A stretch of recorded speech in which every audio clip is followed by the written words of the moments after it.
Hola, ¿qué tal todos? Luisa, un saludo muy especial y bienvenidos a este nuevo espacio, este nuevo set que tenemos para ustedes, una nueva franja en que no le metan cuento. Es un placer que estén aquí porque este es el espacio en donde vamos a hablar con los jóvenes. Somos jóvenes que tenemos temas que nos interesan, que nos importan, que nos benefician, pero que también nos perjudican. Y desde hoy y toda la semana, también a partir de la próxima semana, nos van a encontrar aquí en esta franja de 3:30 de la tarde hasta las 4 de la tarde, hablar de esos temas que de verdad nos importan. Empleo, economía, temas sociales y por supuesto también política.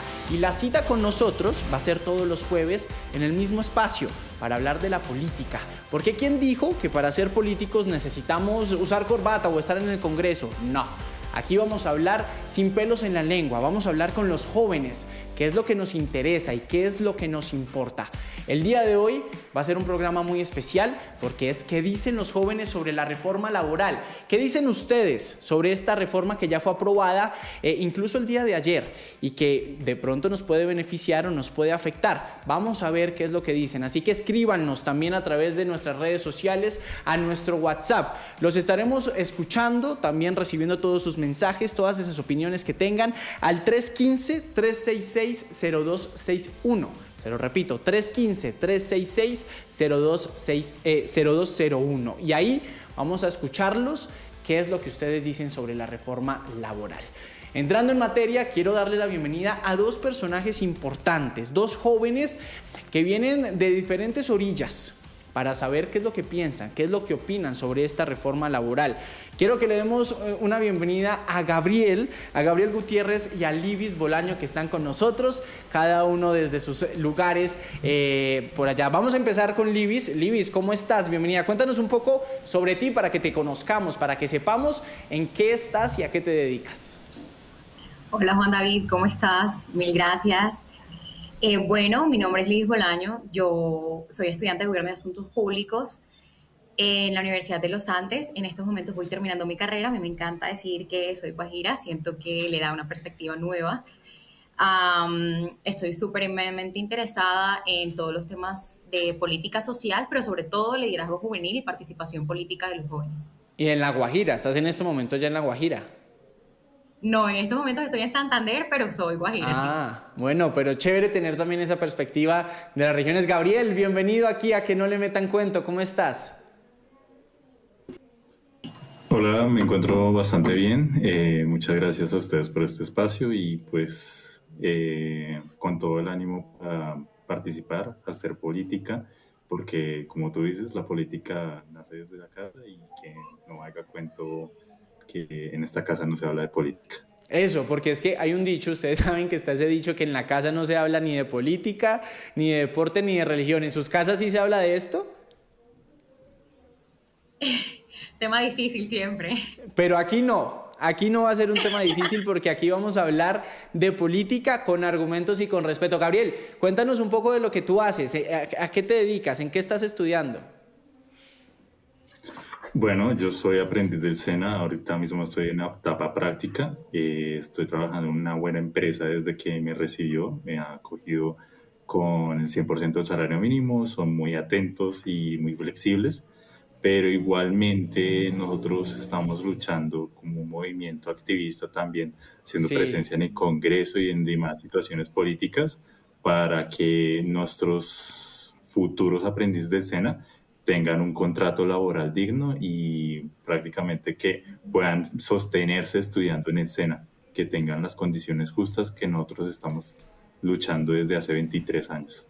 Y es que ya quedó esa ley, ya fue sancionada por el presidente Gustavo Petro y por supuesto el tema del contrato de los estudiantes del SENA va a ser uno de los tópicos que vamos a manejar aquí, pero yo quiero empezar con lo básico, con lo que ustedes piensan y opinan sobre esta reforma laboral. Libis, desde tu experiencia en tus semestres en la Escuela de Gobierno en la Universidad de los Andes, ¿cómo ves esta reforma? Tú como joven, ¿sí nos va a beneficiar, sí nos va a ganar empleo, vamos a salir de la universidad a conseguir trabajo lo más pronto posible con esta reforma? ¿Cómo la ves?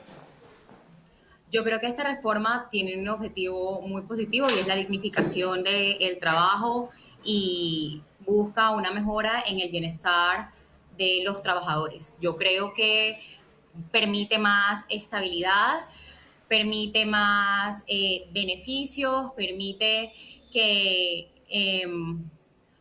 por ejemplo, los aprendices del SENA cuenten con un mejor contrato de trabajo y yo creo que en general se ve en buenos términos para los jóvenes. A mí, de pronto, también podemos pensar como esta reforma, como todas las demás, ha recibido un montón de puntos a favor y puntos en contra, que hay muchas Sí. críticas que se tienen que revisar, que podemos pensar en temas de la estabilidad, que podemos pensar en temas de cómo se refleja en el mercado laboral, en el empleo, en el desempleo, en la informalidad, que vale también la pena preguntarlo y revisarlos. Porque hay que tocar ahí un tema importante que también tiene que ver con los emprendimientos, ¿no? Porque no sabemos cómo va a ser la generación de empleo para los emprendimientos. Ahí les tenemos a ustedes el WhatsApp para que nos escriban a las 3:38 de la tarde. Estamos totalmente en vivo para que nos comenten lo que quieran al 315-366-0201. Gabriel, ¿es beneficiosa esta reforma para ti como joven, como estudiante del SENA, por ejemplo? Pues no hablo solo con los jóvenes, sino también hablo por las partes que son como los adultos del SENA, que son súper beneficiosas estas reformas, porque yo vengo de una jornada anoche en la que los adultos se mataban horas trabajando, incluso hasta fines de semana, de domingo a domingo. Un compañero que tiene 23 años, que tiene una discapacidad y no lo contratan en una empresa por su discapacidad. Entonces estamos buscando que esas personas puedan seguir con su educación, incluyendo también a los jóvenes, que estos son personas que necesitan un subsidio y el contrato de aprendizaje es considerado como un apoyo a sostenimiento. Pero la verdad es que los jóvenes necesitan hacer su etapa práctica consideradas como una mano de obra legal y que sea un contrato laboral justo y digno para ellos. Estamos fortaleciendo también la educación, sostenibilidad y también está reconociendo el trabajo que se hace en una aprendicena, porque ustedes pensarán que una aprendicena va solo a ver a lo que hacen los demás, sino en realidad está también aportándole y dándole ingresos a una empresa. Livis, ¿tú qué opinas sobre esto también? Yo creo que esta reforma tiene dos puntos importantes, muy de la mano con lo que dice Gabriel, y es que se enfoca como aportar a tres grupos que se ven muy afectados en el mercado laboral en estos momentos, que son ¿Cuál? eh, las mujeres, los Ok, jóvenes y el adulto mayor, por ejemplo. sí, ahí está, mujeres, jóvenes y adulto mayor. Las personas discapacitadas también, que se me escapa eso. Bueno, y es que ya quedó, vamos a entrar de una vez, ustedes dos ya entraron con el tema de los jóvenes y tiene que ver con ese contrato SENA. Gabriel, tú sabes perfectamente cómo estás ahorita y cómo quedó. Explícanos para saber un poco cómo quedó este nuevo contrato. Sabemos que ya es un contrato laboral, no va a ser un contrato de aprendizaje, ¿no? Sí, mira, pues como te explicaba antes, en la empresa que me recibió a mí, son súper acogidos, me tienen trabajando como una persona, como un empleado más. Entonces me reconocen el 100% de mi salario mínimo, pero eso es solo una suerte porque la empresa quiso reconocerlo. O sea, no estaba en la Eh, obligación de reconocerte ese 100%. no estaba en la obligación. A ti, De hecho, se dice que el contrato de aprendizaje pasaba el 100% del salario mínimo cuando el cifra de desempleo del año pasado estuviera por debajo de dos dígitos, debajo del 10%. Y estaba ahorita mismo en 75% sin reconocer prestaciones de ley ni seguridad social. pero a ti te están reconociendo seguridad social y prestaciones de ley en la empresa en la Sí, que estás. señor. O sea, tú estás afortunado en la empresa como está ahorita. Sí, señor. ¿Cómo Pero ves? igualmente es... Sí. Sí. ¿Qué decías igualmente qué? Bueno, igualmente, que a mí me haya beneficiado mucho no significa que a otras personas le vaya igual. Algunas otras personas incluso no están ejerciendo lo que deberían estar ejerciendo en su propia carrera. Los tienen hasta sirviendo tintos y no les reconocen sino el 75% en salario mínimo y no se hacen responsables de ellos, no tienen jefes directos, no pueden hacer bitácoras, no pueden demostrar que están haciendo una etapa práctica. Algunos de ellos incluso si tienen alguna afectación a la salud, las empresas optan por cancelar el contrato. Pero bueno, por lo menos ya con esta ley, con la que sancionó el presidente Gustavo Petro, va a ser totalmente diferente, porque ya estamos hablando de un contrato laboral, estamos hablando de un pago electiva del 75% y un pago de prácticas del 100%, como quedó en la ley. ¿Se asemeja un poco a lo que estás diciendo o a cómo está ahorita o tu contrato laboral? Para el resto de jóvenes, por supuesto, ¿no? De hecho, sí se asemeja y también se dignifica, más bien sería Ah, la ok. palabra, porque, como estábamos diciendo, esto no es por cuestión de dinero, sino es por cuestión de dignidad, que se le reconozca a los aprendices del SENA su mano de obra. Y pues sí, como te digo, pues las prestaciones de ley, seguridad social y el 100% de un salario mínimo también le da al joven alternativas para crecer en la vida, aprender de su formación o de su carrera y que pueda generar ingresos para mantenerse a él, a su familia y a su educación.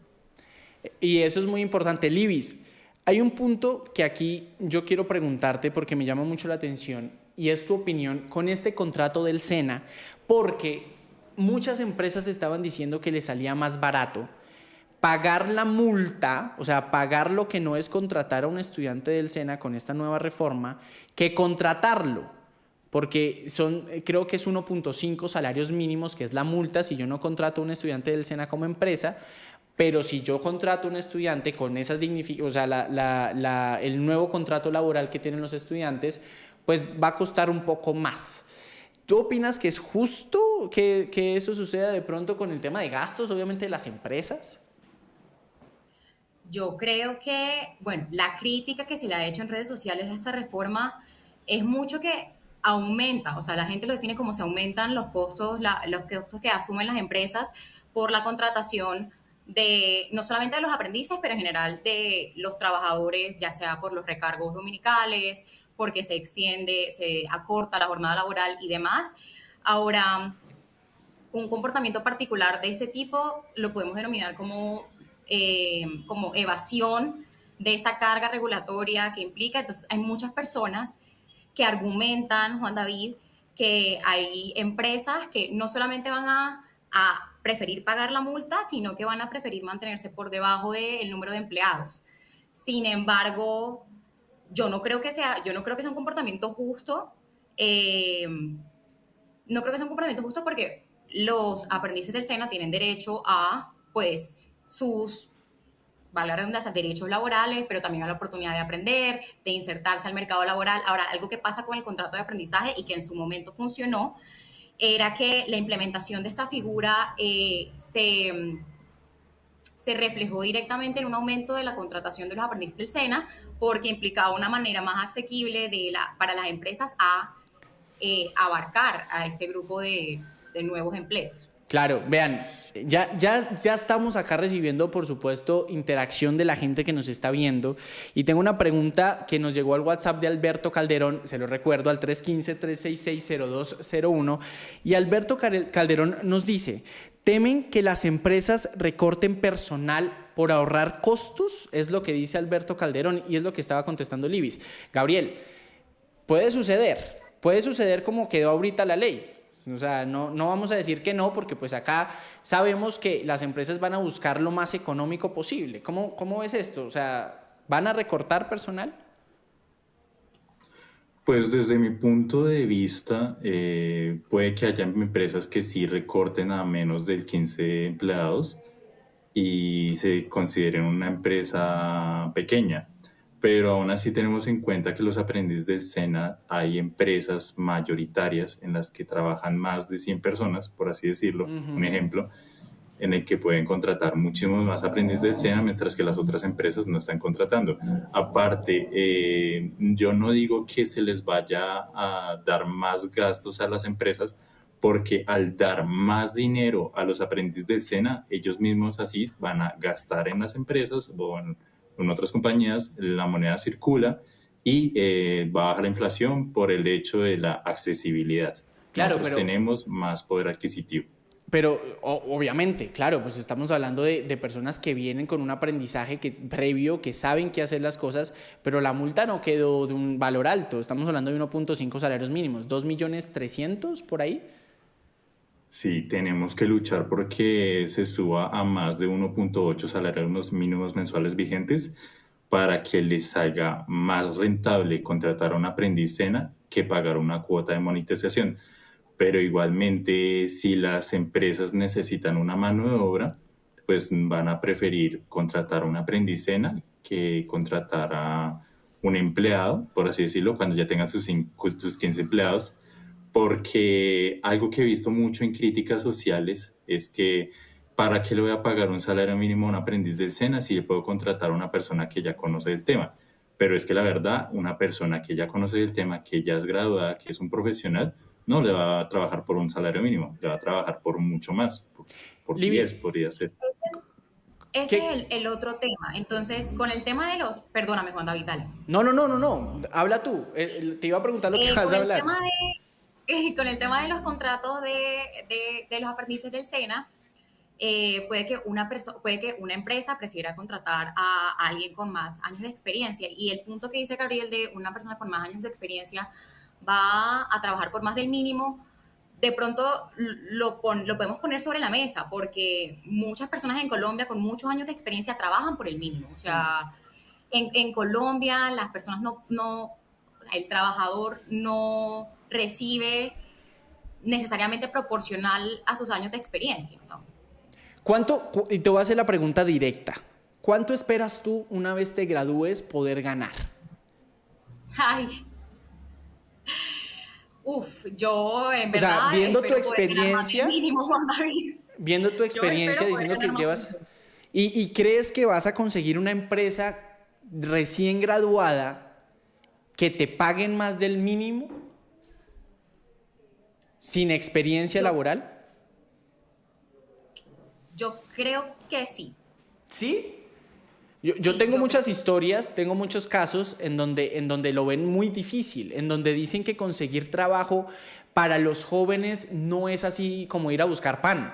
O sea, no es a la vuelta de la No, claro esquina. que no. Claro que no. O sea, como te comentaba antes, el mercado laboral castiga, comillas, de cierta forma a los jóvenes y a las mujeres, por ejemplo. O sea, recibimos menos que en el general. Hay un artículo también de esta reforma laboral, Gabriel, de pronto tú sabes, que busca esos incentivos a estos nuevos empleos, ¿no? A los jóvenes, si no estoy mal, y también a personas mayores de 50 años. Esto podría ayudar a que se baje esa percepción que bueno, Libis no la tiene, pero muchos, incluso yo estaba viendo aquí al equipo que Pero también... David, porque yo soy muy optimista. Ah, Gabriel, ¿tú eres optimista? O sea, ¿crees que sí se puede conseguir un trabajo recién graduado ganando más del mínimo en Colombia? Yo también soy optimista y considero que también con esta nueva reforma, nuestro trabajo que en la etapa práctica va a ser considerado como experiencia laboral. Entonces no vamos a estar tan Bueno. patos, no tenemos solo la teoría, sino también tenemos la práctica y la experiencia laboral ya registrada en una hoja de vida. Entonces las empresas van a decir, pero este man se logró graduar, es recién graduado, conoce y puede trabajar para nosotros, ¿no? Aunque no sea muchísimo dinero, va a ser más que el mínimo. Y pues es lo que uno espera, ¿no? ¿Qué opinas de este artículo de los incentivos para los jóvenes, por ejemplo? A las empresas. O sea, están diciéndole a las empresas, venga, yo le doy incentivos si usted contrata más jóvenes. Gabriel o Libis, quien quiera. Yo lo veo muy positivo. Yo Ok. lo veo muy positivo porque sobre todo se trata de generación de empleo formal, que es una de pronto mis reservas con respecto a la reforma. Que la reforma, si pudiésemos hablar en algún momento, siento un poco que de lado el tema de la informalidad y que me parece uno de los grandes problemas del mercado laboral colombiano. Entonces, a mí ese punto me parece positivo porque es ofrecer incentivos para la generación del empleo formal en un grupo que está de cierta manera relegado. No, y es que además tenemos otra pregunta que nos la envía Valdiris Jiménez y les voy a decir lo que dice. Pienso que la reforma debió incluir que las personas mayores, otro de los puntos que decía Libis, que hacía parte de las personas vulnerables, las personas mayores también tengan la posibilidad de trabajar, porque a diferencia de otros países, si tienen contratos con sus prestaciones sociales, en eso el gobierno no pensó, que nosotros también tenemos el derecho de trabajar, de las personas mayores. ¿Pasa lo mismo con los jóvenes? ¿Pasa lo mismo que de pronto se dejó a un lado el poder conseguir un empleo a una persona mayor, ojo, porque está a punto de pensionarse? Gabriel. Pues deberían pensar también en que las personas de edades adultas deberían contratarse porque ya están próximos a pensionarse, es lo que dicen. Entonces, ¿cómo le vamos a tirar 5, 2, 7 años a una persona que ya se va a jubilar por no contratarla? Más bien, esa experiencia que ha venido trabajando desde hace muchísimos años, que para los hombres y mujeres son alrededor de los 62, 57 Sí. años, eh, pues considero que es una persona con ya experiencia. Y pues deberíamos dejarlo los 2 años, lo que le falta para que se jubile y podemos contratar a otra persona. Y lo que me dices de los incentivos para los jóvenes, pues me parece una cosa muy discriminatoria, la verdad, porque las empresas deberían contratar directamente y no ofrecerles incentivos, ya dado porque en las juventudes también es muy precaria la contratación de jóvenes, Pero porque piensan que no son capaces.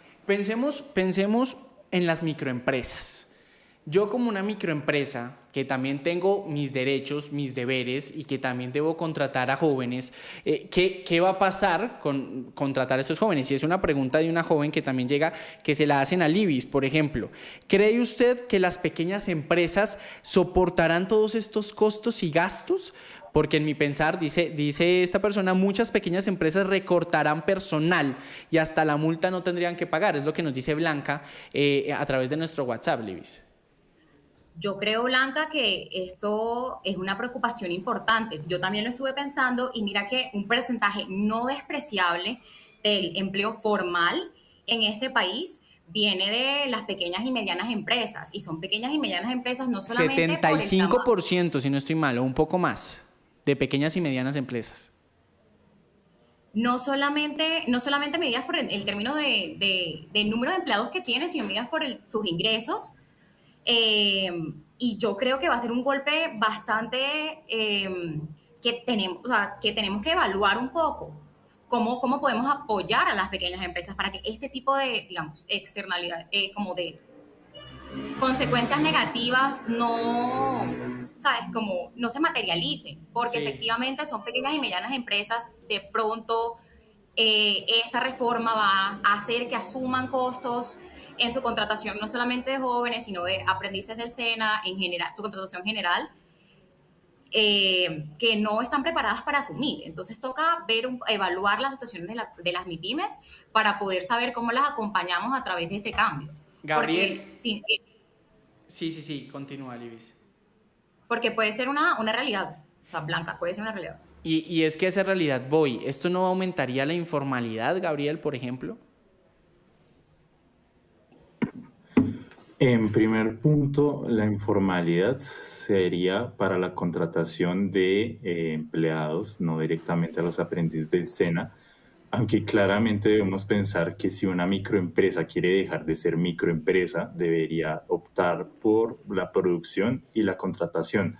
Entonces, para que se estén bajando de un personal, me parece algo como muy retrógrado y, perdón por la palabra, pero la informalidad se viene al pensar que por contratar a un aprendiz SENA, que es lo que origina esto de ir disminuyendo y cortando cabezas en una empresa, No, pero pues no, la no informalidad solamente, empieza por los... no solamente aprendicena, Gabriel, eso puede ser a cualquier trabajador, a cualquier persona que vaya a entrar en el mercado laboral, ¿no? O sea, no nos encasillamos solamente como el Pero el problema contrato. se origina por la reforma, porque también van a contratar aprendiz SENA, que son 15 empleados, y contratan a un aprendiz SENA, pues prefieren tener 14 empleados. Ahí empieza la informalidad, donde las empresas decidan que es una parte de sostenibilidad recortar cabezas que empezar a crecer como empresas y contratar más personas, y entre ellas incluidos los aprendices Sí. y las personas con experiencia. Porque la informalidad, como le decía en la presidencia del 2002, en la ley 789, decía, si nosotros recortamos nuestros salarios a la mitad, las empresas van a contratar 2 veces más empleados. Pues obviamente, porque con lo que pagan un empleado, pagan 2, y aún así no funcionó. No, claro, y hay que ver... Entonces, yo digo que con pagar más, la gente misma se postula para trabajar. Entonces se reduce también un poco de la tasa de desempleo. Pues es un hilo bastante pegado. Vamos cerrando, Libis, porque se nos está acabando el tiempo acá. Libis, ¿qué conclusiones quieres decir de esto? A mí la informalidad me preocupa, Juan David, porque pues pensemos en las personas informales y es un grupo vulnerable en comparación con los trabajadores formales. Entonces, son personas que están trabajando sin protección social, están trabajando con muchos menos derechos, con menor estabilidad, con menores mecanismos de protección. Entonces, a mí la informalidad sí sería algo que me preocupa y yo no estoy segura de pronto del hilo argumentativo que acabamos de dar, porque en Colombia, dado cómo se maneja el mercado laboral, nosotros no solamente tenemos altos niveles de desempleo, sino que tenemos altos niveles de informalidad también. Entonces, necesariamente perder un trabajo se traduce o en desempleo o en informalidad, por ejemplo. Y esos son personas, un grupo que tienen menos derechos. Claro, oigan, se nos acaba el tiempo aquí para que no le metan cuento. Hay mucho hilo por cortar en la reforma laboral, por supuesto. Libis, gracias por estar con nosotros en este espacio. Gabriel, mil gracias también por dar esa opinión de lo que piensan, de lo que dicen ustedes los jóvenes con esta reforma. Gracias a los dos. Gracias a ti por permitirnos estar en este espacio. Y a ustedes, muchísimas gracias por estar aquí en este espacio con nosotros en Que No Le Metan Cuento, un nuevo espacio. Ya saben, todos los jueves nos vamos a encontrar y también la próxima semana de lunes a viernes, pero el martes porque el lunes es festivo, con Que No Le Metan Cuento. Quédense, porque sigue más información aquí en Noticias Caracol en Vivo. Chao.